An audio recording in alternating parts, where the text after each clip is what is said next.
Todd Blanche tried to use Cohen's words against him, including Cohen's fiery comments criticizing Donald Trump, things he said on his podcast, as well as Michael Cohen's admission that he lied to Congress, to which Michael Cohen pointed out it was all in service of Donald Trump and done in coordination with an attorney for Donald Trump. Todd Blanche also tried to make Cohen out to be disgruntled and angry about Trump not taking him to the White House. Polls for being in the car. I've actually lost track of what day it is in terms of how many days so far Trump has spent in court. One thing I will say, okay, Michael Cohen has been waiting for this day for ages, so why wouldn't he be on the money, telling the facts as they roll? Todd Blanche, who is Trump's lawyer, is still all over the place.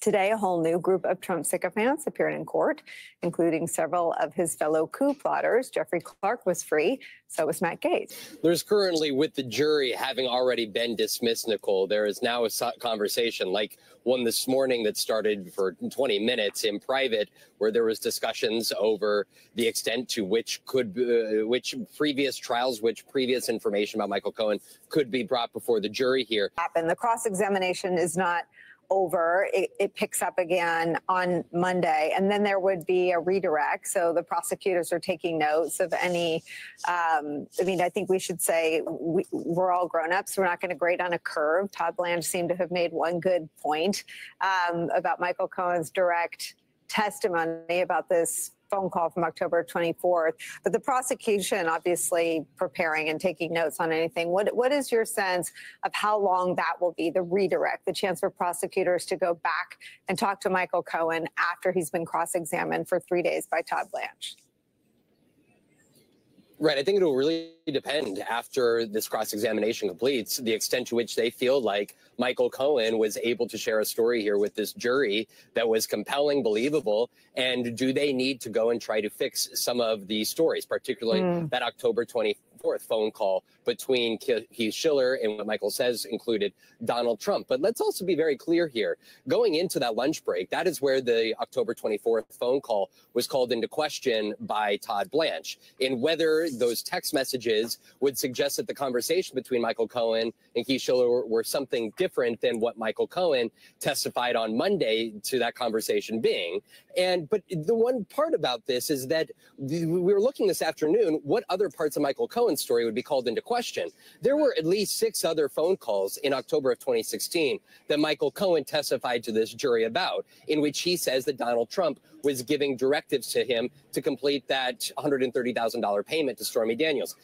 You didn't hear any questioning about those 6 other phone calls. You haven't heard any questioning yet about the August 2015 conversation at Trump Tower between Michael Cohen, David Pecker, and Donald Trump. You didn't hear any questioning about the January 17th, 2017 meeting, 3 days before inauguration, where after Alan Weisselberg and Michael Cohen allegedly scratched down on paper how he was going to be reimbursed, and that meeting inside of Trump's office that Michael says took place, in which Donald Trump approved how the reimbursement checks were going to get back to him. We didn't hear any questioning about that story. You also didn't hear any questioning so far about the February 8th, 2017 meeting in the Oval Office, in which Michael Cohen says he talked to Donald Trump about getting the assurance that, in fact, he would get those 11 checks over the course of the year 2017. Something else they were discussing on Nicole Wallace's show, because the question is, did Michael Cohen give up $130,000 of his own dollars out of the goodness of his heart?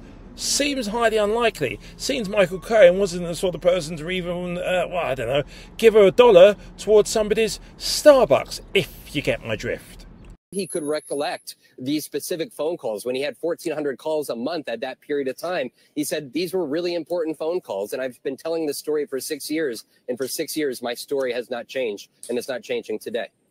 It seems, Andrew Weissmann, that all of the efforts to smear Michael Cohen are in some ways a bulwark against whatever Todd Blanche is doing, right? I mean, they elicited from Hope Hicks that he wasn't the kind of guy who would pay out of his pocket for anything. He elicited from David Pecker that Michael Cohen didn't have a leash long enough to buy his own cup of coffee. He elicited from every witness evidence that Michael Cohen never would have spent enough money. I mean, Michael Cohen didn't have a budget to buy lunch without Donald Trump's permission. Are you reading from my notes? No. Is on that. What is this phrase? Like a duck on a June bug. They are on that. They know that is why Hope Hicks said when this was supposed to be Michael Cohen out of the goodness of his heart did this. So they're going to say, look, for all of this as being a louse, I mean, that's just one more reason. And as Michael Cohen testified, he said, I told him not just because like I wanted credit, that's what the rules are, and see if he would sort of bring him to the White House, and that, you know, when that didn't happen, he was so angry that he was only the personal counsel to the president of the United States. So I have to say, as a lawyer, I'm like not sympathetic to that story. It's like, oh, gee, I'm only going to be the personal counsel to the president. Like, that they are telling people that they can't have cameras in the courtroom, but if they had nothing to hide, and if they're truly being honest about this, why is it that you guys can't be in the courtroom and see exactly what we're seeing? Just because we're members of Congress does not mean we have authority more than you guys to know exactly what's happening in that courtroom. So just an update, the president is doing well. He's in good spirits. We are here today because we know that this is nonsense and should not be happening in the United States of America. Furthermore, to Cohen, who had admitted to lying to members of Congress, that's contempt of Congress, just so that you are tracking. And I want to follow it up by saying this. It is by no coincidence that you have Goldman, a member of House Oversight who's a Democrat, prepared Cohen for his testimony, is also retainered by the judge's daughter as a client. Does that seem like it's not sham to you? It is corrupt lawfare. It's the Biden prosecutions, and Biden, you're going to lose this election cycle. We're here of our own volition because there are things we can say that President Trump is unjustly not allowed to say. This is a corrupt judge. These are corrupted witnesses. This is a corrupt prosecution that belies any sense of the facts or the law. And so we're going to keep speaking out against this. We're going to keep fighting against this. And we will head back to Washington as House conservatives, saying that these undemocratic efforts must be stopped. They must be defunded. We must use our Article I powers to stand against election interference. And I think the American people have recognized that President Trump did have an inappropriate affair with someone who was a porn star. I think they realize that.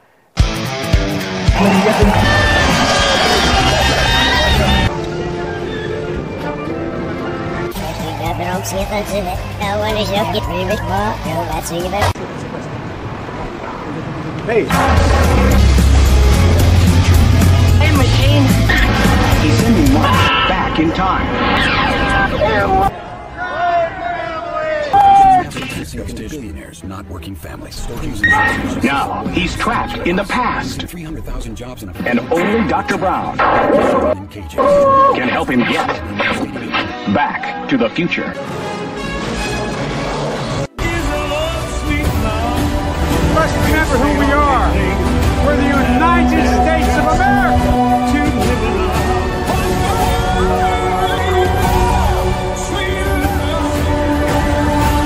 Tell us, what's changed? I want to see the real you.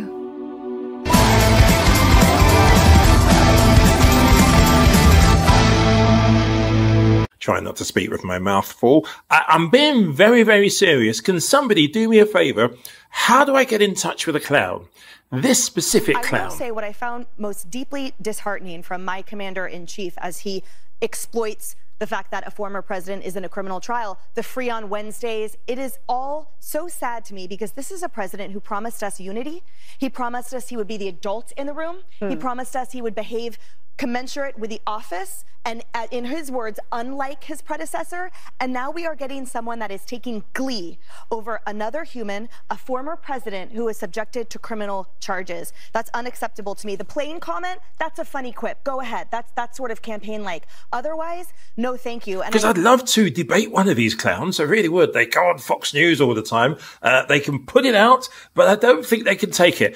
The fact that Biden had a laugh because former guy, he could have said, see you next Tuesday. But of course, Trump's in court on Tuesday, so on Wednesday, he's free. Look, the first thing that I thought of when this entire performance occurred this morning was, oh, it's a coup. Right? I sort of got excited for a second. But that's probably a worst case extreme scenario. And more, I think more practically speaking, what I realized is that it was the bone being thrown to the mainstream media so that they can now run with a narrative President Biden did agree. Yes, he said he would debate Trump anytime. What are you talking about? Right? So anyway, while we're having a laugh at Fox News' expense, let's bung in Trump's lawyers as well. Sorry, shouldn't laugh at my own joke. Yasmin Crockett, bang on the money with this one.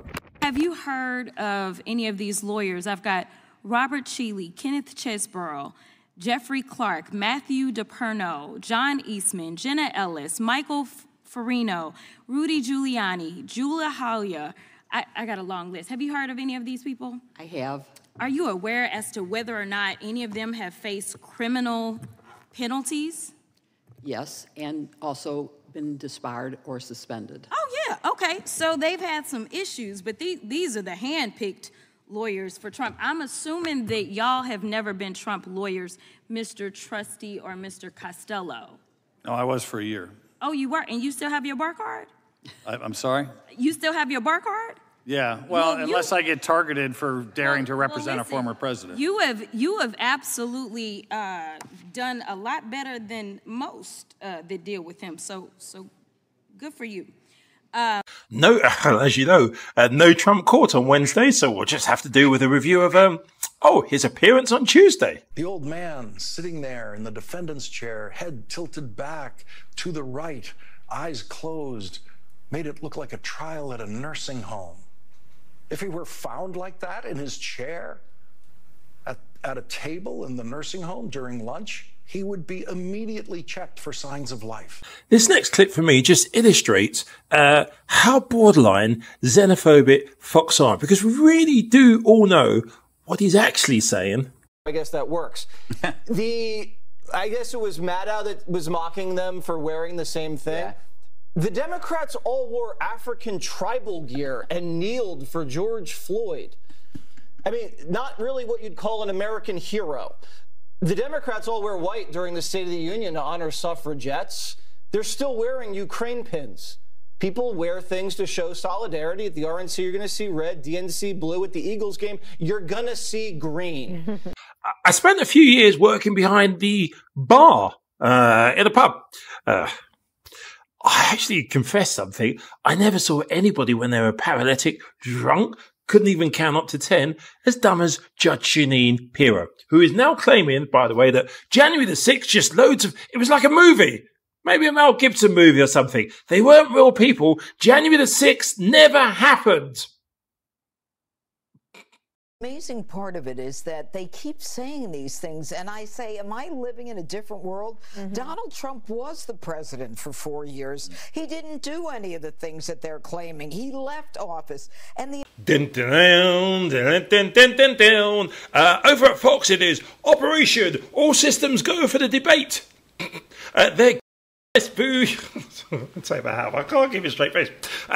Ingraham is giving advice to a former guy who just needs to stand. I'm so bad at this. He needs to stand and stay calm and cool because Biden is getting more ferocious and angry by the day. And seriously, she gets paid for this. Does she really literally? She's just somebody who must go to the toilet and spend a lot of time looking at her own SHIT in the toilet pan and think, oh, there's my TV show right there in front of me. So all Donald Trump has to do is stay calm during the entire debate and let Biden rant and rave because Scranton Joe's looking and sounding meaner and more petty by the day. And then Trump, by comparison, he easily appears presidential, cool, confident, and yeah, possessing a lot of common sense. Where's that picture of Trump being cool, calm, and collected? Ingraham has worked out that she should... I would actually, let me give some advice right now to any Republicans anywhere. Yes, tell Trump to be briefed and prepped by Ingraham. She's got all the zingers. Her words, not mine. And maybe toss out a few zingers. Joe, you've been president for almost 4 years, and all you can do is promise people more abortions while you're wearing aviators? Alina Yabba-Dabba-Doo, more commonly known as the #1 candidate right now to be the future Mrs. Trump, or the fourth Mrs. Trump, if you count him, almost delivered the perfect joke. Had to go ruin it by putting the punchline in. Basically, this is called realizing you put your foot in it and reversing. Because I think one of the main issues that we're seeing right now is whether he has the mental capability to be even considered. And I'm talking about Biden, obviously. And something tells me Uncle Dim Scott is about to be making an appearance in a court on Thursday. The man he's got no time to be planning his marriage. He's getting married, he is. He's got his red tie ready. And because he's not turned up in court yet, he's rushed to a cable news station just to tell us do you realise you and me are missing one thing about former guy? Slap my palm. What's the demeanor Trump needs to do to really get under Biden's skin? Well, listen, President Trump needs to be Donald J. Trump. America loves President Trump because he's plain-spoken, easy to understand, and he is clear as a bell. Often we get a comment, Tony, your volume levels. Tony, can you sort out the level of people speaking? Okay, especially for those who like to monitor the volumes on our things we do, good you all in America. We have Lara Trump now talking about the forthcoming presidential debate with her, you know she's Nepo Trump, her father-in-law. This is what she had to say.